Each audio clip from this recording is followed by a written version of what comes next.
So with the big catalyst change going into midnight, being able to get your 4-piece of tier set is actually much more important and rewarding than it's ever been in the game. And one of the best ways for pretty much the entirety of the player base to be able to get tier set every week is going to be through delves. So in this video, I want to go over those catalyst changes, why they're so important, and go over the best and easiest way to go about getting these tier sets from delves on a weekly basis. Now, the first thing we need to go over is the big catalyst change, because I think a lot of players don't even know this system exists yet. So if you go to previous expansions, every 1 or 2 weeks, you would get a catalyst charge. Then you would be able to take a piece of gear and turn it into a tier set. And you'd be able to do this with any armor set, even the pieces that don't turn into an item that actually has the tier set bonuses on them, which will actually be pretty important with this new system.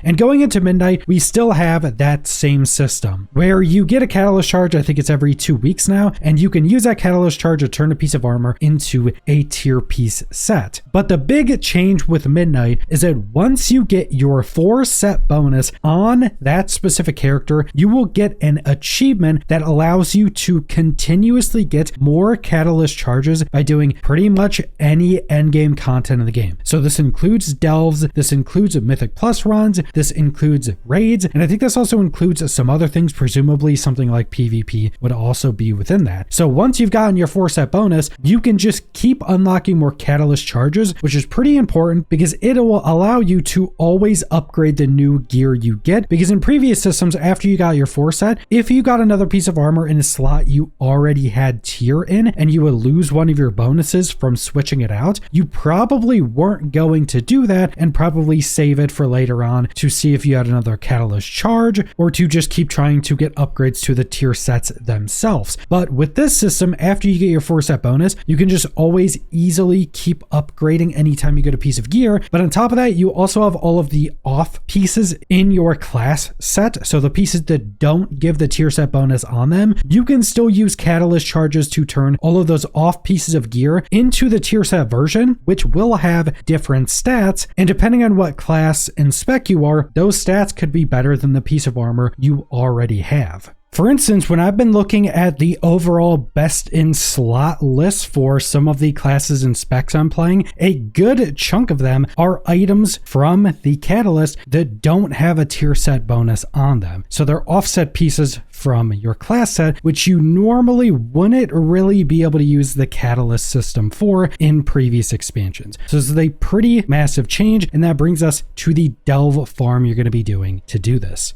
Now, as I said, from delves, this is a weekly system because you are going to be obtaining your tier pieces from the Great Vault at the end of the week. And they seem to have quite a high chance to give you the option of at least 1 tier set. I think out of all of my characters this first week, I got a tier set. In previous expansions, like in the War Within, it was pretty common if you got all 3 rows of the open world stuff, so specifically from delves, you would usually have at least 1 choice of a tier set item. So the Great Vault Road does in some way seem to be a bit more weighted towards that. Now, because of how the new catalyst system works, no matter what type of content you're going to want to be doing, if you're going to want to get tier set at all during the season, even if you're a mythic raider, a high-end PvP player, or you only like doing delves, you're going to want to be doing this. Because even if it's lower track gear that you normally wouldn't be wearing, just getting your tier set bonus is obviously incredibly strong until you get myth track versions, but just getting that 4 set and being able to build up catalyst charges is very important. And when it specifically comes to delves, you're able to get hero track gear from your Great Vault. And to do that, you're going to need to be doing at least a tier 8 delve. So tier 8, 9, 10, or 11, and you're going to be able to get hero track from your vault. But to get all 3 vault slots, you need to do 8 delves in that week, which you're going to want to do to have 3 chances to get a tier piece. And there's specifically one delve that will just allow you to do it significantly easier than pretty much much any other delve in the expansion. And the delve you're going to want to be doing is actually in Silvermoon. It's the Collegiate Calamity delve that has 3 different story variants. It has Invasive Glow, it has Academy Under Siege, and Faculty of Fear. Now the main one you want to wait for on every week when it comes back around is Invasive Glow. Now the reason for this is because you can do this one on the highest tier of delves on much lower geared characters, because you get an item that's infinite use within the delve run that you just throw a bomb on these enemies, and you'll find a bunch of these smaller minion enemies in the delve where this bomb will essentially insta-kill them even on tier 11 delves. But if you use this bomb on any other enemy in the delve, this includes elites, nemesis enemies, the boss, anything, it'll do a bunch of damage over time, and because it has such a low cooldown, you can keep this up on enemies at all times, and it scales with damage buffs you may be getting, and it scales with the delve tier. So let's say right now you're on a tank that's been doing a decent bit of Mythic Plus, and you go in this delve, and between every ability you use this bomb will still be like 90% of your damage on a tier 11 delve. So no matter what spec, class, how much gear you have, this bomb will be doing the vast majority of your damage, and since it scales with the delve tier, no matter how geared you are, the bomb will be doing the same amount of damage. So you can go in tier 11 delves with this bomb and complete it in a similar speed if you're super undergeared or super overgeared. And pretty much everything you're doing in this delve is just defeating enemies. You're just defeating enemies in a certain route because there's also flowers you have to hit with the bomb, but that one-shots them. So pretty much the entirety of the objective is just to kill enemies to fill out the bar. And then the boss at the end of this is also incredibly easy compared to every other delve, because besides having this bomb that just does 90% of your damage, any boss in this particular delve on any story variant, there will be like 5 or 6 NPCs that help you kill the boss. They do a ton of damage themselves. They make the boss take a lot more damage. So you can just kill a tier 11 boss in like 20 seconds. In a lot of other delves that don't give you things to help with the boss can take legitimately like 3+ minutes sometimes.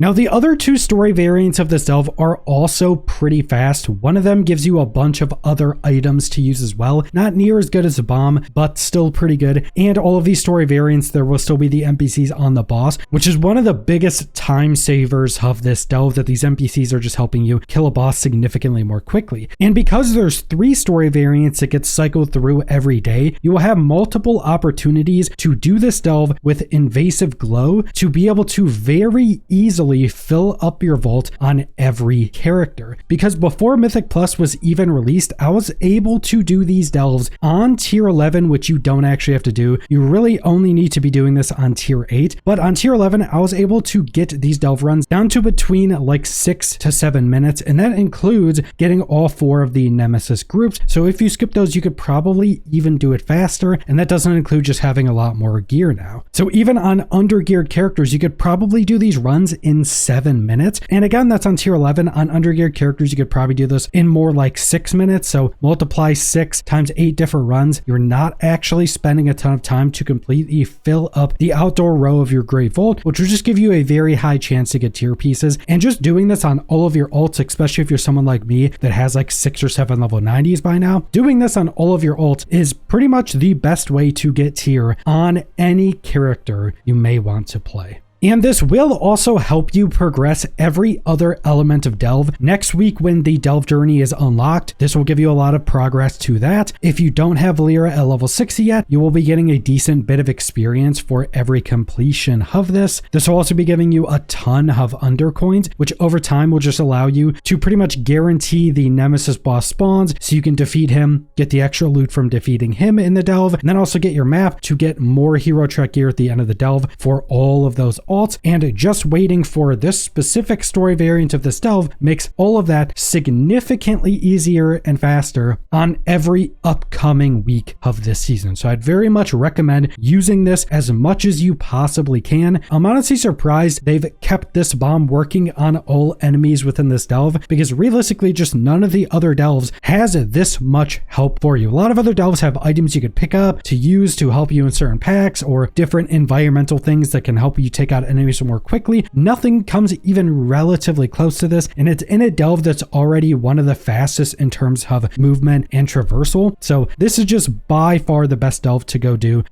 all of the high tier delve runs you may need to do on as many alts as you have. But that's all I want to go over, so thanks for watching.